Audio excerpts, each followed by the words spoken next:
Hello and welcome to the HIV RNA Test Guide podcast.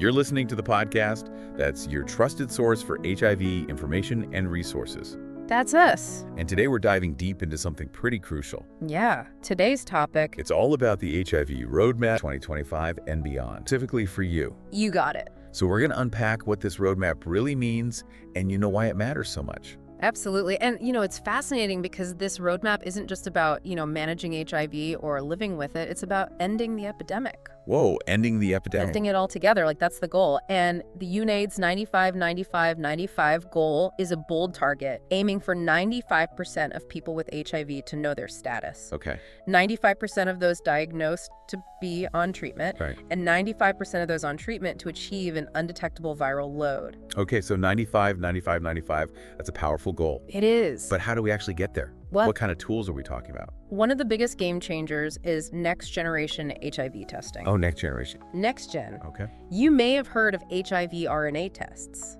I have heard of those. They're incredibly fast and accurate because they can detect the actual virus in your blood, not just the antibodies your body produces in response. So instead of waiting weeks for antibodies to show up, RNA tests can identify the virus much earlier? Much earlier. But how much earlier are we talking about, and why is that so important?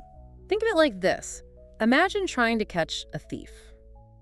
Would you rather look for their fingerprints weeks after the crime or catch them red-handed with the stolen goods? Catch them red-handed for sure. Exactly. RNA tests are like catching the virus red-handed. Oh, wow. They can detect HIV as early as 7 to 10 days after exposure. Wow. While antibody tests could take weeks. Okay, that's a great analogy. So early detection sounds like a huge advantage. But connect the dots for me. How does that translate to better outcomes for people? Well, early detection is critical because it allows people to start treatment sooner, and the earlier the treatment begins, the more effectively it can suppress the virus and prevent damage to the immune system. It also dramatically reduces the risk of transmitting HIV to others. Oh, that makes a lot of sense. So earlier detection through RNA testing means better treatment outcomes and a lower risk of transmission. Exactly. It's a win-win. It is a win-win. Awesome. And speaking of prevention, there's another exciting development that plays a significant role in this roadmap: long-acting injectable PrEP. Injectable PrEP. Injectable PrEP. I've heard about that. 2 shots a year and no daily pills. Yeah. Right? It sounds almost too good to be true. It's a significant advancement. One of the biggest challenges with daily PrEP was adherence, remembering to take a pill every single day. Yeah. With injectable PrEP, people get 2 months of protection with each shot, eliminating the need for those daily pills. That's a total game changer, especially for people who might struggle with remembering to take a daily pill. It seems like this could be a powerful tool in preventing new HIV infections. Absolutely. It's a significant step towards making PrEP more accessible and effective for everyone. Now, I know this is a question on a lot of people's minds. What about an HIV vaccine? Are we getting closer? It's a complex field, but there's definitely progress happening. Trials using mRNA technology, which was so successful with COVID-19 vaccines, are showing real promise for HIV as well. And there's also exciting research into broadly neutralizing antibodies. Broadly neutralizing antibodies, those sound pretty powerful. Can you explain what those are and why they're so important in the fight against HIV? Think of broadly neutralizing antibodies like super antibodies. Super antibodies. They can target multiple strains of HIV, which is crucial because the virus is constantly mutating. Okay. Traditional antibodies might only be effective against specific strains, but broadly neutralizing antibodies could offer much broader protection. So these broadly neutralizing antibodies could be a key to developing a truly effective HIV vaccine. That's really encouraging. It's definitely a promising avenue, and while there's still a lot of research to be done, these advancements are giving scientists real hope for the future of an HIV vaccine. It's incredible to hear about all this progress being made in HIV prevention and the potential for a vaccine. But what about treatment for people who are already living with HIV? I know we've come a long way, but are there any exciting new developments on the horizon? There are some truly groundbreaking advancements in HIV treatment that are changing the game. We're seeing a shift towards longer-lasting ART injections, meaning less frequent dosing and potentially fewer side effects. Longer-lasting injections sound amazing. That would be a huge improvement for people living with HIV, wouldn't it? Absolutely. Imagine going from taking daily pills to only needing injections every few months. This not only improves convenience, but also helps people stay on track with their treatment, which is crucial for managing the virus. For sure, I've also heard whispers about some mind-blowing possibilities like gene editing as a potential treatment for HIV. Is that actually a realistic possibility? Gene editing, specifically using CRISPR technology, is one of the most cutting-edge areas of research in HIV treatment. It holds the potential to target and eliminate HIV from human cells altogether. Hold on, eliminate HIV from human cells.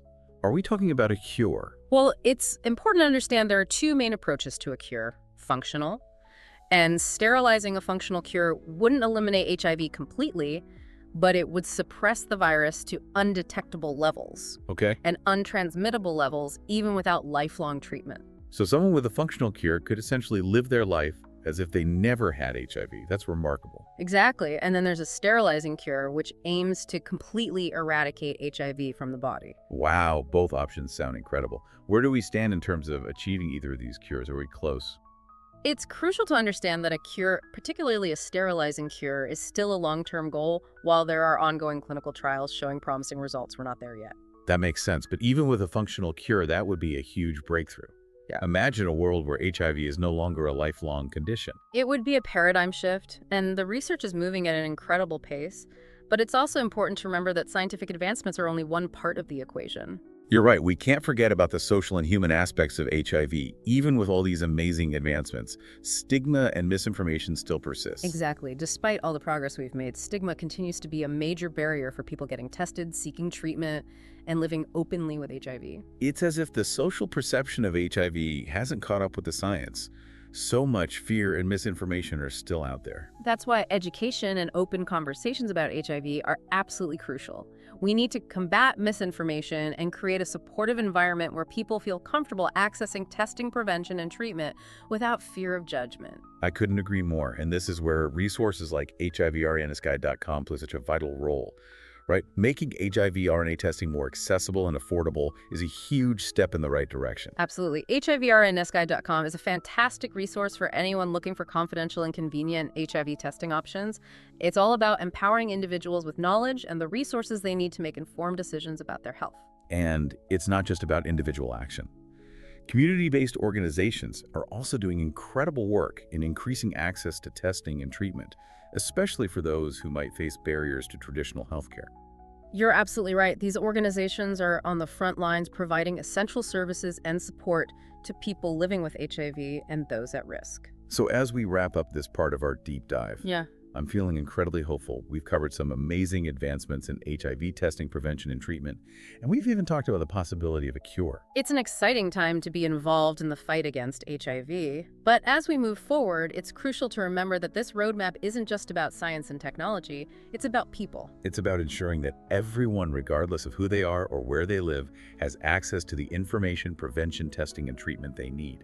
It's about creating a world where HIV stigma is the thing of the past, and where everyone living with HIV feels supported and empowered.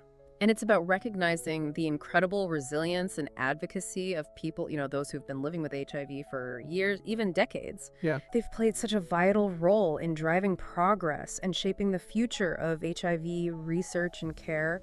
Their stories Absolutely. and experiences are so invaluable. They really have paved the way for all these advancements, and they continue to be such a powerful force in, advocating for better treatment, increased access to care, and of course, ending stigma. Yeah, and speaking of stigma, Yeah. it's important to emphasize that with effective treatment, people living with HIV can live long and healthy lives. Right. And the risk of transmission can be virtually eliminated. Yes. This is a message that needs to be amplified. Absolutely. We've come such a long way from the early days of the epidemic. HIV is no longer a death sentence. Right. It's a manageable condition. Exactly. And with continued research and innovation, an HIV-free future is a real possibility. It's truly remarkable to consider how far we've come, both scientifically and socially. However, as we look ahead to this HIV-free future, Yeah. I think it's crucial to address the role individuals play in this journey. You bring up a really important point. This roadmap isn't just about scientists and researchers working in labs. It's not. It's about all of us. Yeah. So what can individuals do to contribute to this progress toward an HIV-free future? Well, it starts with awareness, staying informed about HIV, understanding the facts, separating fact from fiction. Right, knowing your own risk factors and getting tested regularly is key. And for those who are at risk, talking to a healthcare provider about pre-PEP is an important step. Exactly. And beyond individual actions, it's about having those open and honest conversations with friends, family, and partners. The more we normalize talking about HIV, the less power stigma has to hold us back. That's so true. We need to break down the barriers of silence and shame that surround HIV. Open dialogue fosters understanding, compassion, and ultimately progress. Each of us has a role to play, Yeah. whether it's educating ourselves, supporting those living with HIV, advocating for increased funding for research, or simply creating a more inclusive and supportive environment. I love that it's about collective action and a shared commitment to ending this epidemic. Yeah. Every action, no matter how small, Every action. contributes to moving us closer to that HIV-free future. Yeah.